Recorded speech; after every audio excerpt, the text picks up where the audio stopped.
जय हिंद साथियों, आप सभी का स्वागत है आपके अपने सैनिक वेलफेयर यूट्यूब चैनल में।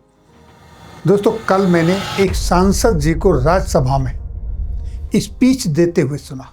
जब वो स्पीच दे रहे थे तो इतने लाजवाब बातें कर रहे थे, इतनी महत्वपूर्ण बातें कर रहे थे कि सारे राज्यसभा के सांसद गुपचुप कुछ खुसुर फुसुर में लगे हुए थे। यानी कि उनको वो बातें बिल्कुल भी अच्छी नहीं लग रही थी। आपकी एमएसपी भी एक समान हो सकती है, आपकी ओपीएस भी बहाल हो सकती है अगर आप ऐसे सांसद चुने और ऐसे लोगों को मौका दें तो। पहले सुनिए उन्होंने क्या कहा। सर, आज मैं इस सदन में ये मांग रखता हूं कि जैसे इंडियन वोटर के पास राइट टू इलेक्ट है, वैसे ही राइट टू रिकॉल भी होना चाहिए। अगर देश का मतदाता अपने नेताओं को हायर कर सकता है तो वो नेताओं को फायर करने की शक्ति भी उसे मिलनी चाहिए। Sir, right to recall is a mechanism that empowers the voters to de-elect a neta representative before the tenure ends if he fails to discharge his और हर ड्यूटी। सर, हम एमपी एमएलए चुनते हैं, उसके बाद अगर वो काम ना करे, अपने वादे भूल जाए, जनता से दूर हो जाए, तो 5 साल तक इंतजार करने के अलावा जनता के पास कोई ताकत नहीं है। कोई इंटरिम प्रोविजन नहीं, कोई अकाउंटेबिलिटी नहीं, कोई परफॉर्मेंस रिव्यू नहीं, कोई करेक्टिव ऑप्शन नहीं। चुनाव से पहले नेता जनता के पीछे और चुनाव के बाद जनता नेता के पीछे।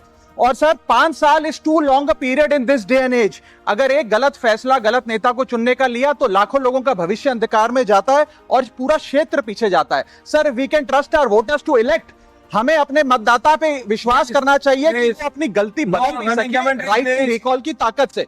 Sir, let me clarify that right to recall is not a weapon against politicians. It is an insurance policy for democracy.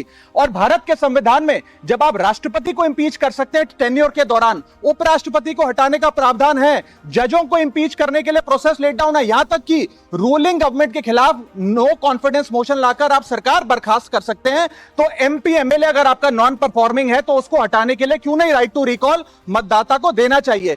दुनिया की 24 से ज्यादा डेमोक्रेसीज में राइट टू रिकॉल का मैकेनिज्म लागू है, जिसमें यूएस, कनाडा, स्विट्जरलैंड जैसे देश है। मैं आपको उदाहरण देता हूं सर, कैलिफोर्निया में एक गवर्नर क्रिस डेविस नाम के नेता 2002 में चुने गए। उनके कार्यकाल में मैसिव पावर कट हुए, एनर्जी क्राइसिस हुआ, बजट की मिसमैनेजमेंट और गन शूटिंग की वारदातें हुई। उसके चलते 1.3 मिलियन कंस्टिट्यूएंट्स ने एक पिटीशन साइन करके दी कि इन्हें रिकॉल किया जाए। वहां के चुनाव आयोग ने रिकॉल वोट कराया 7 अक्टूबर 2003 को और 55% मतदाताओं ने वोट किया कि इस नेता को बर्खास्त किया जाए।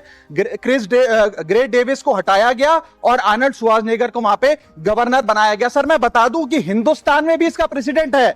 कर्नाटक, मध्य प्रदेश, महाराष्ट्र और राजस्थान में रिकॉल मैकेनिज्म ग्राम पंचायत के स्तर पे लागू है और ग्राम सभा के लोग मतदाता वोट करके उन्हें वापस बुला सकते हैं। सर, लेकिन इसका मिसयूज ना हो इसलिए हमें सेफगार्ड्स भी बनाने पड़ेंगे। एक थ्रेशोल्ड रखना चाहिए कि 35 से 40% मतदाता अगर साइन कर दे तभी राइट टू रिकॉल वोट करवाया जाए। नेता को 18 महीने के लिए परफॉर्मेंस पीरियड देना चाहिए, कूलिंग ऑफ पीरियड, जिसमें उसे ना हटाया जाए। स्पेसिफिक ग्राउंड्स फॉर रिमूवल होने चाहिए ताकि फ्रिवलेस ग्राउंड्स ना हो और रिकॉल कम से कम 50% वोटों के बाद हो। ऐसा होगा तो पार्टियां भी ऐसे लोगों को टिकटें देंगी जो परफॉर्मर्स हो, ना कि नॉन परफॉर्मिंग एसेट, और भारत की डेमोक्रेसी मैच्योर होगी, सिटीजन एम्पावरमेंट बढ़ेगा and recall will give the voter the power to fix that right now. Sir साथियों, अभी आपने राघव चड्ढा जी को सुना। अगर उनकी बातें आपको अच्छी लगी हों तो अपने बहुमूल्य कमेंट्स बॉक्स में जरूर लिखें। आपके वेलफेयर से जुड़ी किसी अन्य जानकारी के साथ फिर मिलेंगे अगली वीडियो में। तब तक के लिए जय हिंद, जय भारत।